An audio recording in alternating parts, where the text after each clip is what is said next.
Bismillahirrahmanirrahim. Assalamualaikum warahmatullahi wabarakatuh. Waalaikumsalam warahmatullahi wabarakatuh. Alhamdulillah, wassalatu wassalamu ala rasulillah wa ala alihi wa sahbihi wa mawala.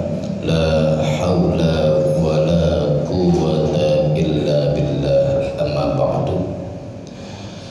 Hadirin jamaah sekalian, jamaah salat zuhur yang dirahmati Allah Ta'ala, bersyukur kita kepada Allah Subhanahu wa Ta'ala pada siang hari ini kita dapat melaksanakan perintah Allah, yakni salat zuhur yang kita jalankan secara berjamaah. Mudah-mudahan ibadah kita semuanya diterima oleh Allah Subhanahu wa Ta'ala. Amin ya rabbal alamin. Salawat dan salam tidak lupa kita sampaikan kepada junjungan kita, suri tauladan kita, yaitu baginda Nabi besar Muhammad Sallallahu Alaihi Wasallam, juga kepada keluarga dan para sahabatnya sekalian. Hadirin rahimakumullah, hari ini kita sangat berbahagia setelah kita ibadah, kita bersimpuh duduk dengan hati yang tenang, hati yang damai, hati yang santai. Ya, sementara lupain dulu utang deh. Ya, kita sementara ini untuk fokus ngaji, yang lain kita lupain dulu dah. Insya Allah pertemuan kita pada hari ini menjadi pertemuan yang barokah, mendapatkan ridho Allah Subhanahu wa Ta'ala. Baik, judul yang saya sampaikan pada kesempatan yang berbahagia ini adalah misteri usia 60 tahun. Serem ya. Kenapa dikatakan misteri? Misteri ini ada hal yang begitu harus kita perhatikan, menjadi bahan renungan kita hingga menjadi misteri. Usia 60 tahun, ada apa dengan 60 tahun? Kira-kira yang hadir di sini ada gak yang sudah 60 tahun? Banyak. Bapak udah 60 tahun. Yang sebelah sini ada yang 60 tahun? Ada nggak? Belum ya, masih 30 tahun semua kali ya. Yang depan sini berapa tahun? 20 tahun. Ustaz Misbah berapa? 20 tahun. Ngakunya muda aja dia mah. Jadi 60 tahun ini adalah merupakan usia puncak, di mana ilmuwan hikmah mengatakan, menyimpulkan bahwa manusia ini akan melewati 4 fase kehidupan. Berapa Pak? 4. Yang pertama apa? Yang pertama fase yang dilewati masa kanak-kanak. Ada anak-anak sini ya? Nggak ada ya? Masa anak-anak. Bapak pernah nggak melewati masa kanak-kanak? Pernah nggak Pak? Yang senyum-senyum aja pernah deh masa kanak-kanak. Enak gak masa kanak-kanak Pak? Enak ya? Pengen gak kembali ke masa kanak-kanak lagi?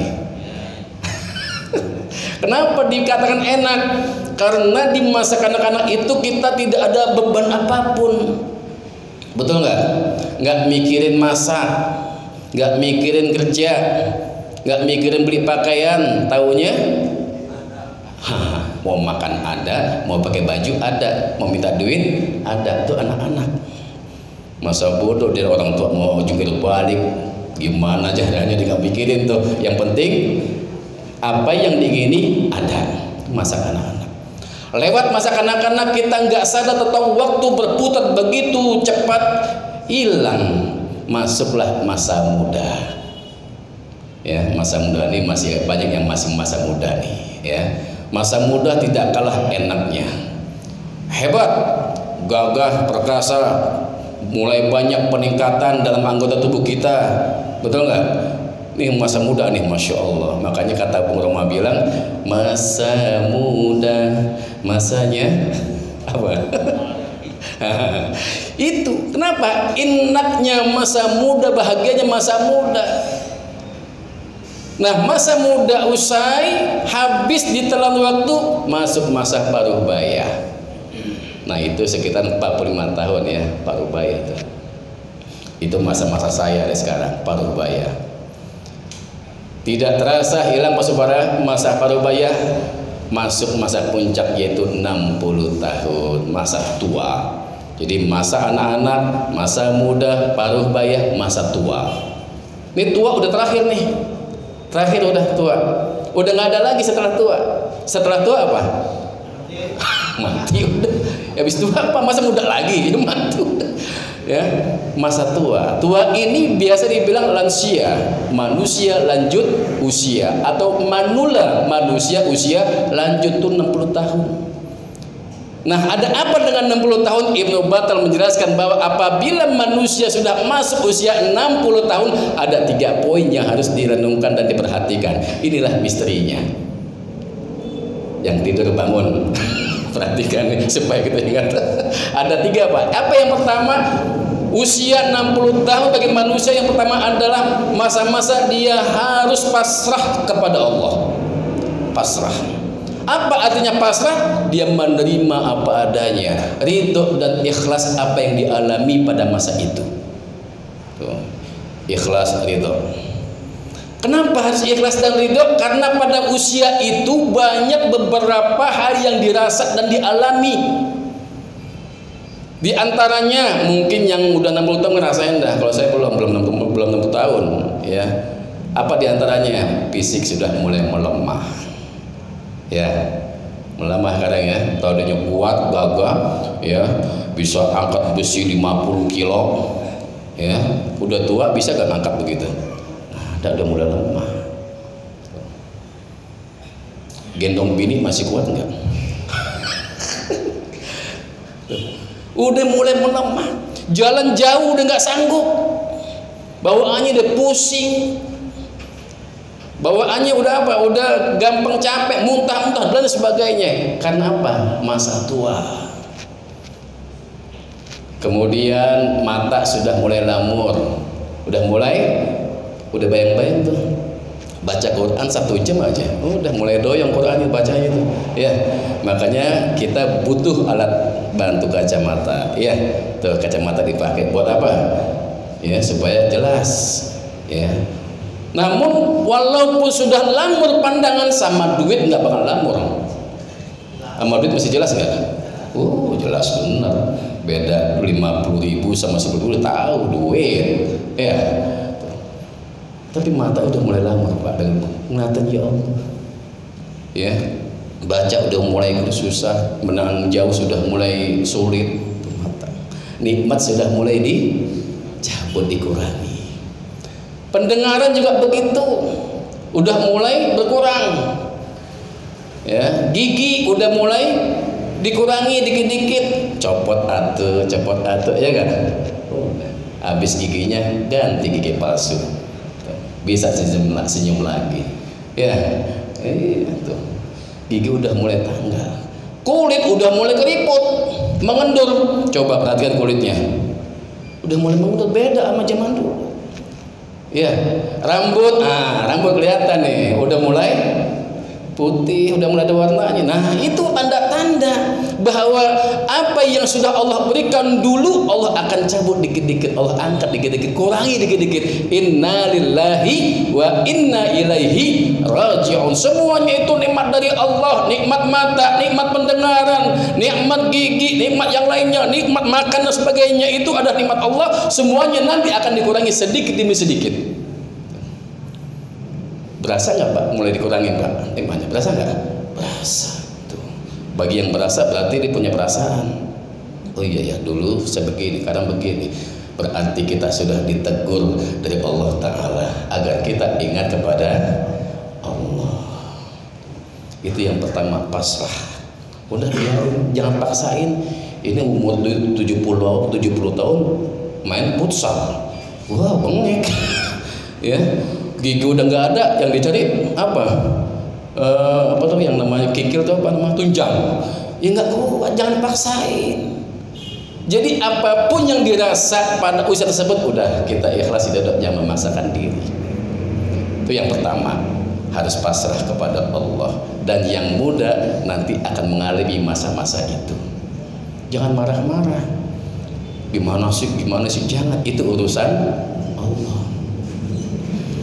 Apalagi yang kedua, apabila manusia sudah 60 tahun, yang harus diketahui adalah dia harus meningkatkan kekhusyuan dalam ibadah kepada Allah. Tuh kata Ibnu Battal, dia harus tingkatkan kekhusyuan dalam ibadah. Nih ya, kita sekarang sholat nih ya, dalam rangka ibadah kepada Allah Subhanahu wa ta'ala. Inna akramakum indallahi atqakum, untuk meningkatkan takwa kita kepada Allah Subhanahu wa ta'ala dalam ibadah. Nah, jadi yang pantas kalau kita sudah 60 tahun sudah tua, pantasnya adanya di masjid, adanya di majelis taklim, adanya di majelis zikir, itu pantasnya. Makanya jangan heran kalau di masjid banyak kakek-kakek, di masjid taklim banyak nenek-nenek. Jangan heran, emang udah wajarnya, pantasnya di situ. Kalau kakek-kakek, nenek-nenek adanya di meja judi, pantas nggak? Hah? Lah kagak pantas. Ya, nenek-nenek masih bergaya kayak ABG, pantas nggak? Lah kagak. Orang udah tua udah tingkatkan ibadah kepada Allah. Jauhin tuh hal-hal yang udah nggak baik. Maksiat tuh jauhin lagi udah. Jauhin. Kenapa harus kita jauhin? Karena kita umur sudah tua. Kita harus ingat kepada Allah Subhanahu wa ta'ala, ingat akhirat, bahwa kehidupan ini bukan hanya dunia. Kehidupan ini setelah dunia akan ada akhirat. Nah, akhirat yang harus kita pikirkan. Makanya kita kalau berdoa ada kalimat Rabbana atina fid dunya hasanah wa fil akhirati hasanah wa qina adzab. Itu doa itu yang kita baca apa? Kita minta nikmat dunia dan minta nikmat akhirat. Jadi hidup ada berapa? Dua tinggal, dunia dan akhirat. Ini yang harus kita perhatikan. Dunia kita bahagia, semuanya juga pengen bahagia, boleh gak? Pasti kita pengen bahagia dunia, punya uang banyak, pengen gak? Hah? Pengen gak punya uang banyak? Pengen gak? Itu dunia. Pengen punya pangkat atau jabatan? Pengen. Itu adalah nikmat dunia. Nah, ketika nikmat dunia itu sudah kita raih, apa yang harus kita pikirkan? Nikmat akhirat nanti. Apakah kenikmatan dunia yang kita dapat ini dapat menghantarkan kita ke nikmat akhirat nanti? Itu. Jadi perbanyaklah ibadah kita kepada Allah. Kalau usia sudah mulai senja, udah mulai tua, duduk di masjid, duduk di majelis ilmu, itu pantasnya. Kenapa demikian? Karena ketika kita sudah usia tua itu, ya, semuanya sudah mulai berkurang, maka yang harus kita pikirkan adalah tempat kembali kita, yaitu akhirat, tempat kembali kita. Bagaimana nasib kita nanti? Kalau dari muda mikirin dunia, udah tua masih dunia saja, kapan mikirin akhirat? Giliran ditanya mati, nggak berani, nggak mau. Nah tanya mau mati nggak? Enggak. Berani nggak mati? Enggak. Kenapa nggak berani? Kenapa nggak mau? Belum siap. Udah tahu dia belum siap, maka siapkanlah amalnya. Persiapkan amal ibadah kita kepada Allah agar apa? Agar nanti kita bawa ke akhirat ini bawa bekal. Sama contohnya dengan kita ini pulang kampung, Pak. Kan kalau pulang akhirat itu pulang kampung ya, kampung akhirat. Sekarang di dunia kita gambarkan kampung bapak-bapak yang paling jauh di mana? Mana Pak kampung yang paling jauh? Dekat kampungnya. Yang jauh siapa yang jauh? Ada yang kampungnya di Madura atau di Surabaya. Ada. Bapak di mana? Hah? Surabaya. Bapak ke Surabaya mau pulang kampung, kira-kira apa yang dipersiapkan Pak? tentunya bawa duit sekarung, ya, bawa makanan, bawa oleh-oleh, semua dibawa, ya, untuk pulang kampung ke Surabaya. Apa tujuannya? Supaya kita di sana itu bisa berbahagia dengan oleh-oleh yang kita bawa. Bapak datang bawa uang setoran, bawa oleh banyak, datang ke kampung disambut nggak? Sambut, ya Allah Bapak, alhamdulillah. Lama di Jakarta, pulang ke kampung lagi, bawa oleh-oleh banyak, alhamdulillah. Girang Pak, bawa oleh-oleh, dan perjalanan pun aman. Namun sebaliknya pulang ke Surabaya nggak bawa apa-apa. Sampai kampung gimana? Duit nggak ada, oleh-oleh nggak ada, yang di kampung gimana? Ya Allah Pak, lama-lama di Jakarta Pak, 20 tahun Pak di Jakarta, masa ke kampung cuma bawa kolor doang. Nih yang harus kita pikirkan. Kalau di dunia masih bisa kita cari, tapi kalau sudah akhirat udah nggak ada lagi. Kemana mau kita cari? Jadi benar kata Nabi, katakan ad-dunya mazra'ul akhirah. Dunia ini adalah ladangnya akhirat. Kalau pengen bahagia nih di dunia, kita banyakin amal soleh, amal ibadah. Punya duit, ajak untuk ibadah. Badan sehat, ajak ibadah. Mata sehat, ajak ibadah. Baca Quran. Jadi semua nikmat yang sudah Allah berikan ini manfaatkan untuk ibadah. Kenapa? Karena nikmat yang sudah Allah kasih ini sangat banyak. Wa in ta'uddu ni'matallah la tuhsuha. Apabila kamu ingin menghitung jumlah nikmat Allah, nggak mungkin kita bisa hitung, betul nggak? Nggak bisa kita hitung. Ya. Dari nikmat mata, nikmat gigi, yuk kita coba buka deh nikmat gigi Pak. Bapak masih punya gigi, ya. Gigi yang Allah kasih itu ada sebuah nikmat. Bapak lahir giginya sudah ada belum? Belum ada. Kalau bapak lahir giginya udah banyak, wah, ibunya gimana kalau bayi giginya banyak? Allah kasih nggak ada giginya dulu. Nah lambat waktunya berputar, gigi tumbuh satu. Tuh gigi tumbuh satu, lama-lama lengkap tuh gigi, ya. Nikmat tuh dari Allah. Coba kalau nggak ada giginya, gimana kita? Nggak bisa kita makan jengkol, nggak bisa kita makan apa? Makan dodol, nggak bisa. Kenapa? Giginya nggak ada. Nikmat dari Allah Taala. Nanti kalau kita mau buka satu-satu tanggal lagi tuh. Rambut ini nikmat Allah. Rambut yang ada di kepala, yang ada di alis, yang ada di mata, yang ada di apa nih? Yang ada di bawah. Semua jenis rambut sama, tapi Allah berikan, Allah takdirkan, hai rambut kau tumbuh boleh panjang. Ya, rambut bisa panjang. Hai kumis, cukup kamu nggak boleh panjang sampai sini aja. Kalau alisnya panjang kayak rambut di kepala gimana coba? Panjang. Bulu mata yang sini panjang, wah repot kita. Bulu yang di sini panjang, wah repot. Allah kasih sesuai dengan porsi dan tempatnya. Itulah nikmat Allah.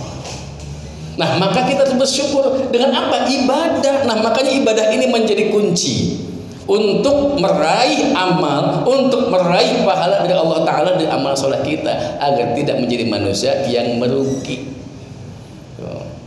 Kalau di dunia susah kita masih bisa minta tolong, tapi di akhirat susah, udah sulit.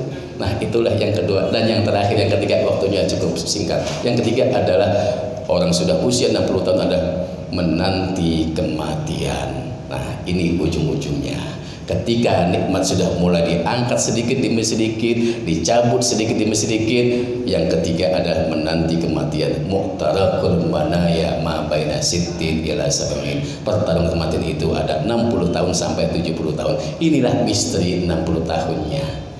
60 sampai 70 tahun meninggal dunia. Nah sekarang kita hitung, kita sudah berapa umur kita? Ada yang 59 tahun 11 bulan, berarti udah mulai siap-siap. Udah siap-siap. Kenapa? Sedikit lagi mau mati. Sedikit lagi mau mati. Apa yang mau kita persiapkan? Kalau kita takut dengan kematian, bagaimana nasib kita nanti di kuburan? Orang takut mati, apakah tidak lebih takut lagi ya berada di kuburan? Ini di kuburan nih yang di kita persiapan apa? Cuman amal. Ini kuburan nih. Nah makanya di bulan Sya'ban ini kita banyakin doa buat orang-orang yang dimakamin kuburan supaya apa? Bahagia. Orang tua kita ini bulan Sya'ban ini kesempatannya bacain doa buat orang tua kita. Fatihah, kasih amal sedekah buat orang tua kita. Kenapa? Karena orang tua kita nanti akan datang tiap malam Jumat tuh. Datang kepada di rumah kita, apa yang diharapkan? 1 doa, 2 pahala amal. Dia datang ke rumah, nggak ada yang doain, sedih. Dia datang ke rumahnya, nggak ada pahala sedekah, dia sedih. Satu saat datang ke rumahnya, ya keluarganya ditengok, dibacain Fatihah, alhamdulillah senang. Ada pahala sedekah, dikasih pahala buat di masjid tuh, makanan, kasih sumbangan buat masjid, pahalanya buat pulang, buat orang tua saya, girang tuh bapak kita. Pulang kembali kepada Allah Ta'ala dengan bahagia.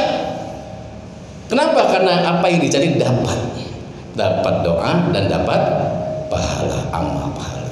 Nah sebaliknya dia datang ke rumah kita, doain kita enggak, ngasih pahala sedekah enggak, sedih tuh orang tua kita. Naik kepada Allah ditanya, kenapa kau sedih? Aku datang ke rumahku, nggak pernah dapat doa dari anak-anakku, nggak pernah dapat pahala sedekah dari keluargaku. Aku sudah dilupakan. Nangis pulang kepada Allah Ta'ala dengan sedih. Tuh.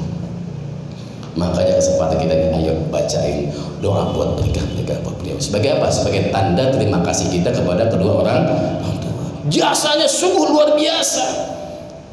Kita cuma doain doang belum seberapa. Cuman kita memberikan masukan belum seberapa dibanding dengan apa yang sudah diberikan orang tua kita. Makanya nikmat yang apa yang diberikan oleh orang tua kita ini nggak bisa kita jumlahkan, nggak bakal bisa. Bayangkan aja dari kita kecil Pak, ini orang tua kita bahagia, wah masya Allah. Anak kita baru kita mandiin, timang, kita mau kerja baju rapi, dikencingin. Orang tua marah nggak? Nggak marah orang tua. Disayang, ibunya kita lagi nggak marah. Tuh orang tua kasih sayang sangat tulus, nggak pernah marah. Nggak ada tuh yang habis digendong, timang, dikencingin, dibanting tuh anak injak. Agak Allah kasih rahimnya untuk apa? Mengasihi anaknya. Nah kita yang sudah menjadi seperti itu maka harus kita menjadikan timbal balik tanda terima kasih kepada orang tua kita. Mudah-mudahan kedua orang tua kita Allah berikan pahala yang baik, berikan syurga yang Allah Ta'ala dan liang kuburnya menjadi raudhah minatul jannah. Amin ya rabbal alamin. Dan kita semua insyaallah meninggal dunia mati dalam keadaan husnul khatimah. Amin ya rabbal